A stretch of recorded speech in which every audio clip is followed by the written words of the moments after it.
All right. Hello, all you heavy metal fans out there. My name is Alan, and it's that time again, so let's talk metal. I've got a really fun topic today. It covers an area of collecting that I've been active in for a long time, but it's not something I see a lot of people discuss or really get into. Even a lot of pretty serious heavy metal collectors sort of bypass some of this stuff. So I should have some weird and different stuff that you may not have heard before to kind of show and give you a chance to also listen to a little bit today. So what I want to be talking about are a lot of the singles made in the early 80s by American bands. Now, typically, when you think about early 80s heavy metal singles, you think of the new wave of British heavy metal and all the cool singles that came out in the UK during those first several years of the 1980s. And some people will think of the first wave of Swedish heavy metal scene, which wasn't as big a phenomena as the new wave of British heavy metal, but there were a lot of Swedish bands in the early 80s that also put out a single here or a demo tape there. And there's a collecting scene around those as well. But there's also a lot of those things that happened in the United States. A lot of American bands were also putting out their own singles in those first few years of the 1980s. Now, this scene is not as well known. Part of it is the size of the country. When you have a music scene develop in the UK, it becomes kind of a national phenomenon, in part because it's a smaller country and it's easier to spread the word and have it become a countrywide thing. America doesn't work that way. It's a much larger country. And so in America, in the 80s, you tended to have regional scenes develop. You had a Cleveland scene, you had a Texas scene, things like that happened. And those bands would be good at the local or regional level, but most of them didn't really translate very far beyond that. But a lot of them still made their own singles. They were aware of what was happening in Great Britain during the new wave of British heavy metal, and they had the same do-it-yourself attitude, and so they made their own singles, same as a lot of those bands did. And so that's what we'll look at some today. There's a lot of cool stuff, of course, in new wave of British heavy metal, first wave of Swedish heavy metal, but those are topics for other videos. A lot of American bands did really great demos throughout the 80s, and I'll tackle some of those in a different video as well. But today we're going to stick to the 7-inch format and see what bands were pressing up at that time. So I've picked 5 singles that I really like to talk about. They're going to span a range of styles within heavy metal. Something to keep in mind with these earliest years of the 1980s is that it's pre-Show No Mercy. It's pre-Kill 'Em All. So these are not going to be, total thrash attack bands. You're not going to have things that are, drenched in gore and defining early death metal or black metal necessarily. A lot of these are taking 70s hard rock and lessons from new wave of British heavy metal and playing that kind of stuff. But personally, I like a lot of that style. For some folks, it's not heavy enough, and that's fair enough. But it's stuff that I do like quite a bit. And it's just an interesting period to me. So many people really think about heavy metal not getting started in the United States until you get to Metal Massacre 1 and those early compilations on Shrapnel records with the US Metal Volumes 1 and 2 and such. But these singles document several years of activity where bands were, out there playing real heavy metal before it became a well-known phenomena and started to spread and get more noticed in the US. Okay. Without further ado, let's take a look at our first single for the day. This one is by a band out of Cleveland, Ohio, named Abraxas. The songs on it are Pretty Poison and Paradise Rising. I like this single quite a bit. It's from 1980, so it's very early. A lot of people might not consider this heavy metal, really, and fair enough if you want to call it hard rock or something like that. They definitely have influences from progressive 70s hard rock music worked into their sound, but it's done very, very well. And let's go ahead and give that a chance here. Let's play about a minute of it for you to check out. But I'm too old to live, too young to die, too sad to sing, too glad to cry, too old to live, too young to die, too sad to sing, too glad to cry.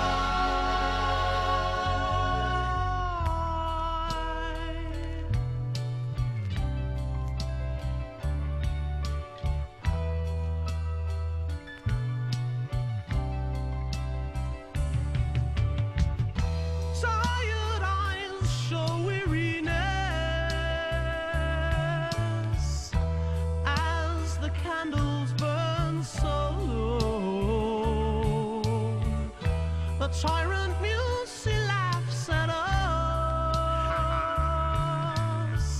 This paradise is rising slow. Time of change upon us. So confused with what we know.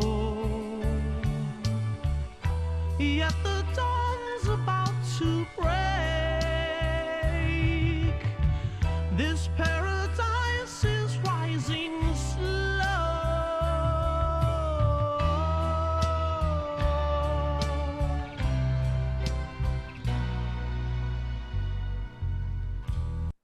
All right, so there's a sample from Abraxas with Paradise Rising.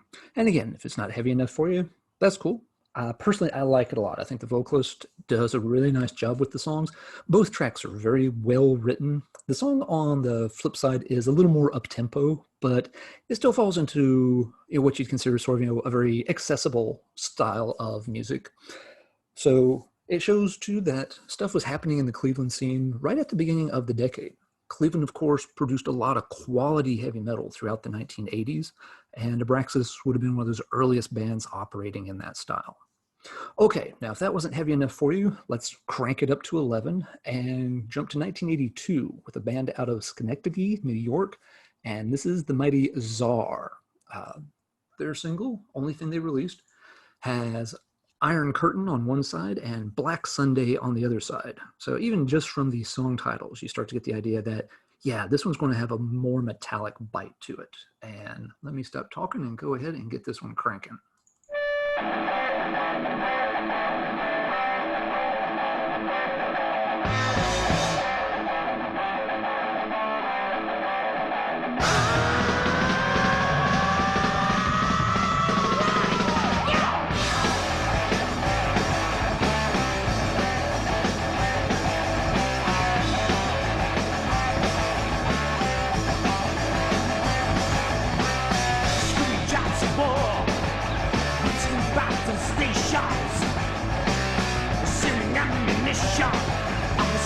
Desolation, days of blood and war inside these government walls. We will mark the target where the Iron Curtain falls. Can't you feel the presence? 'Cause the moon is up the ridge. Satan's keeper of the shadows. Every night defend yourself. Duck ahead allegation. All right, so there's a little bit of Czar's Iron Curtain. This one, much heavier than Abraxas. The band reminds me a bit of early Jagdpanzer around their Ample Destruction era. It's got that very rumbly, take no prisoners kind of vibe to it. Vocalist reminds me just a little bit of Harry the Tyrant Conklin. Really cool single. Again, to my knowledge, the only thing that the band ever recorded, which is kind of a shame. It sounds like they could have put out some more cool songs. The label that it's on, MCE Records, a small record label, I feel like they did at least a couple of other hard rock or heavy metal singles that I have seen around over time. The label's pretty distinctive with this white and blue kind of sky cloud pattern to it.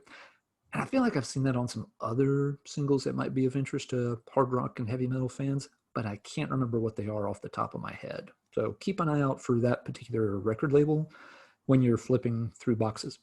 A lot of copies of this came without the picture sleeve. So a lot of times you'll find this unsleeved, but you can still spot it pretty easy based on the label. All right, number 3 on today's list. This one's from 1981, and we're in Cincinnati, Ohio for this one. So the opposite corner of Ohio from where Cleveland was at. This is from a band called Chalice, and it has the songs Take It Away and Shoot for the Stars on it. This one has a really clean, kind of classy sound, but a really good heavy metal gallop at the same time. So, without further ado, let's check this out.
there's a sample of Chalice, Shoot for the Stars.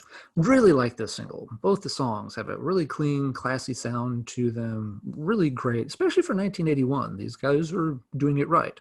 And again, no, it's not thrash metal. It's not a Venom clone, but I can really dig this stuff. Little thing to note, if you try to track down the Chalice single, it's a little harder to find, a little more expensive than some of the others. One thing that'll happen occasionally is that it will get listed with a band name of Seacrest, like Ryan Seacrest, not heavy metal at all there, but it'll sometimes show up with that band name instead of the band name Chalice. The reason for this is a little bit of confusion with what's on the label down here at the bottom. They've got the song title, and then under parentheses, they've got a few band members' names for songwriting credits. And underneath that line is the word Seacrest. And so what some people interpret this to mean is that the record is on a record label called Chalice Records, and the band name is Seacrest, and these are the guys in the band Seacrest. However, that doesn't seem to be correct because there was one of the band members whose last name was Seacrest. It's possible the band was named after him, but most people now list it as the band being called Chalice, and for whatever reason, his name just isn't in the parentheses along with the other people who got songwriting credits on the labels. So if you see something listed as Seacrest and it's got these same song titles, it's the same single, but usually you're going to see it listed under Chalice. So there was stuff happening in Cincinnati as early as 1981 also. All right, next we got a really cool single. This is from a band called Zeus. I don't know where they were from, but they sure as heck knew how to draw and design a picture sleeve for a heavy metal single in the early 1980s. This was recorded in 82, and it has the songs Death is in the Air, flip side with Nursery Rhyme Crime. Rather than try to say anything about it, let's just go to the tape.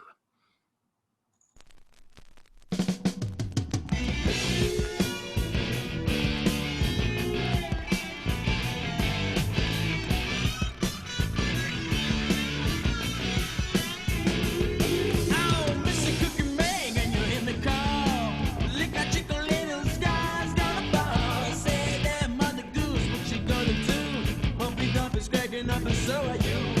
The cow then and a little over the moon. The mouse speeded at the clock at fast now. Tell me what is happening to the nursery rhyme, and the children fall a victim of the nursery rhyme crime.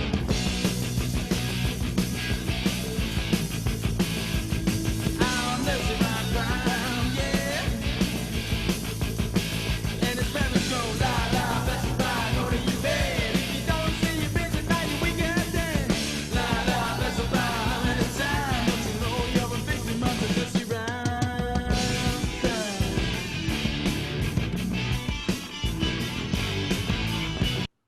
All right, so that is Zeus. Obviously, bring a little bit of funk, a little bit of grooviness from the 70s with them into 1982. Now, this is the kind of single, some people listen to it and they hear lyrics about Humpty Dumpty and Mother Goose and like, oh, that's total cheeseball stuff. Their steel is not true. Pshaw, I won't listen to that stuff. Quite personally, I think it's a really fun single, pretty cool. And let's face it, you're going to record a song like that as a heavy metal band, you're secure enough in your masculinity that you're not too worried about the hit your true heavy metal street cred is going to take. You're going to brush off that negative 10 points like it ain't no thing. Really fun single. The song on the flip side has also got kind of a little bit of a 70s funkiness to it because it's propelled along with a bongo drum beat of all things, but it works pretty good. It still has a really good heavy vibe to it throughout the track. So cool single, not one that turns up a whole lot. You want to look for that cool picture sleeve or a yellow record label on Olympian. And again, I'm not sure where the band was from, but what they were doing, I can dig it. Okay, last one that I want to mention today is only one from the mid-80s. So we'll jump ahead a couple years to 86 for this one. And it's by a band called Sachet. Now, a couple of things here. Not the most heavy metal name they could have chosen. And Well, check out that picture sleeve. Not the most heavy metal color paper they could have chosen. So these guys also in danger of losing some points off that true heavy metal street cred score. However, the music on here is really solid. They've got 2 songs with Together and also Looking for Some Action. And that's the one that we'll check out now.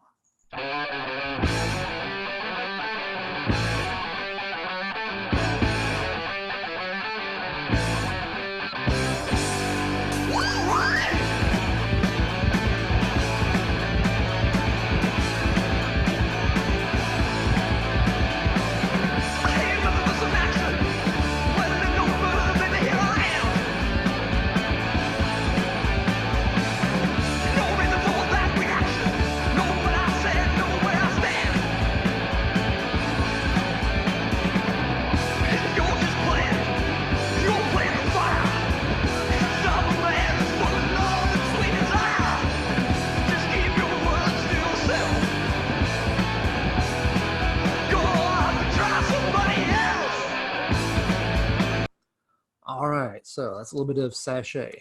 Now, if you couldn't tell within the first 5 seconds of that song that this band was really, really into Raven, then shame on you and -5 points to your true heavy metal street cred score. See, it works both ways. Your score can go down too. Big Raven influence on that song, absolutely. The song on the flip side, Together, is also very tight, very good number. So cool single, even if it doesn't look like it. This is one that, yeah, if you just saw it in a box of records and didn't know anything about it, you probably would assume it's going to be either an Aerosmith ripoff or some kind of horrible, glam hair project, but not at all. Something to keep in mind if you're looking for it, the picture sleeve in here is really just a couple of inserts, not even glued together, so it's really thin paper. It's not like a heavy cardboard sleeve or anything. And some copies came with an additional insert. This copy, sadly, doesn't have that. But another really good single from, again, US band that nobody's really ever heard of, but they left behind a legacy. There's a lot of these bands that made cool singles like that, and I'll document more of these in future videos. Because again, I think it's a really fascinating little corner of the heavy metal underground, and it's one that doesn't get enough love sometimes. But that's enough for this video, so let's talk metal in the comments down below. If you're into some of these obscure early US heavy metal singles, what are some of your personal favorites? Maybe they're ones I'll touch on in another video. Maybe they're ones I haven't heard of before. Did any of these things catch your ear? Is Abraxas a little too wimpy, not really your style? Did Czar sound like Jagdpanzer to you, or am I just hearing things? And what about Nursery Rhyme Crime? Can you dig it? Maybe not so much. And if not, that's cool. All right. But with that, I'm going to bring this one to a close. So until next time, everybody stay safe, keep banging your head, and have some fun.